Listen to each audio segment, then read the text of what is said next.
ইতিমধ্যেই তৃণমূল ভবন, এই যে তৃণমূল ভবন এবং তার দুটো ফ্লোর ইতিমধ্যেই খালি করে দেওয়া হয়েছে, সেখান থেকে হোর্ডিং সরিয়ে দেওয়া হয়েছে। চুক্তিতে না থাকার কারণে বাড়ির মালিক সেখান থেকে এই দুটো ফ্লোর থেকে হোর্ডিং সরিয়ে দিয়েছে।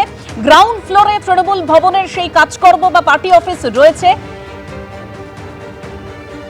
কিন্তু কালীঘাট তৃণমূলের তরফে যেটা দাবি করা হচ্ছে যে 2027-এর অক্টোবর পর্যন্ত চুক্তি রয়েছে, বাড়ির মালিকের সঙ্গে তাদের কথা হয়েছে।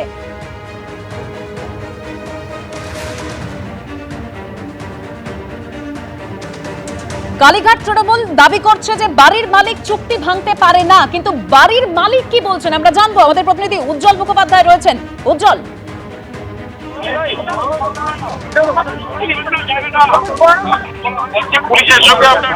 বাড়ির মালিক মন্টু সাহার সঙ্গে তিনি প্রথমত যেটা জানিয়েছেন সেটা হচ্ছে 2025 সালের পর আর নতুন করে কোনো চুক্তি হয়নি, যেটা চন্দ্রিমা ভট্টাচার্যরা দাবি করছিলেন বারবার যে তাদের সঙ্গে চুক্তি হয়েছে 2027 পর্যন্ত। কিন্তু বাড়ির মালিক মন্টু সাহার দাবি যে 2025-এর পর তাদের সঙ্গে আর নতুন করে কোনো চুক্তি হয়নি।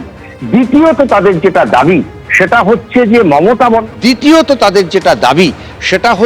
মমতা বন্দ্যোপাধ্যায়ের সঙ্গে তাদের মৌখিক কথা হয়েছিল এবং মমতা বন্দ্যোপাধ্যায় নিজে বলেছিলেন জুন মাসের পর তারা এই বাড়ি ছেড়ে দেবেন। ফলে তারা কিন্তু মমতা বন্দ্যোপাধ্যায়কেই অনুরোধ করেছিলেন যে তারা ব্যবসার কাজ শুরু করতে চান, ফলে আরও একটু তাড়াতাড়ি ছেড়ে দেওয়া যায় কিনা এই নিয়ে তারা কিন্তু থানাতেও গেছেন। আজকের ঘটনার পর তারা মুখ খুলতে রাজি হননি, কিন্তু স্বাভাবিকভাবে এই যে দখল পাল্টা দখল কাদের তৃণমূলের অফিস, তাদের যেটা বক্তব্য ঘনিষ্ঠ মহলে বলছেন যে এটা হচ্ছে একটা ভাড়া নেওয়া অফিস, এটা তৃণমূল কংগ্রেসের সঙ্গে এর কোনো সম্পর্ক নেই।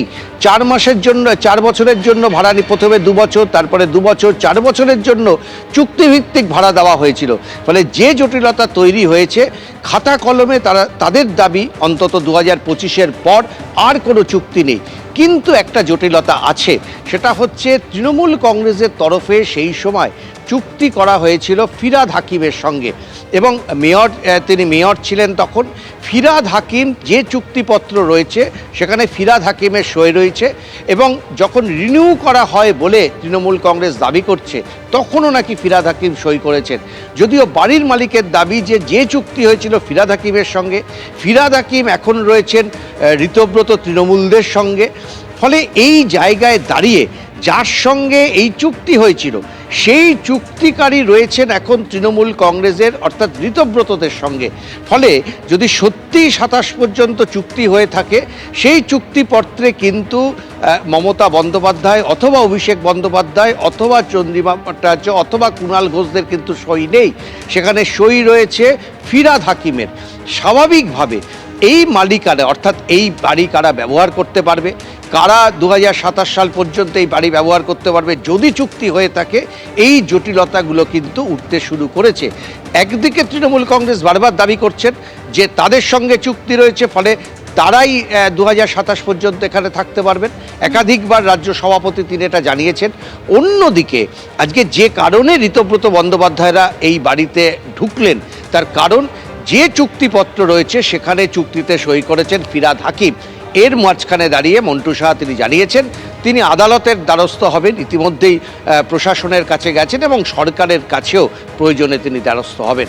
বেশ, ধন্যবাদ উজ্জ্বল। অর্থাৎ 2027-এর অক্টোবর পর্যন্ত চুক্তি রয়েছে যেরকম কালীঘাট তৃণমূলের তরফে বলা হচ্ছে, কিন্তু বাড়ির মালিক বলছেন 2025 পর্যন্ত। এবিপি আনন্দ, এগিয়ে থাকে, এগিয়ে রাখে।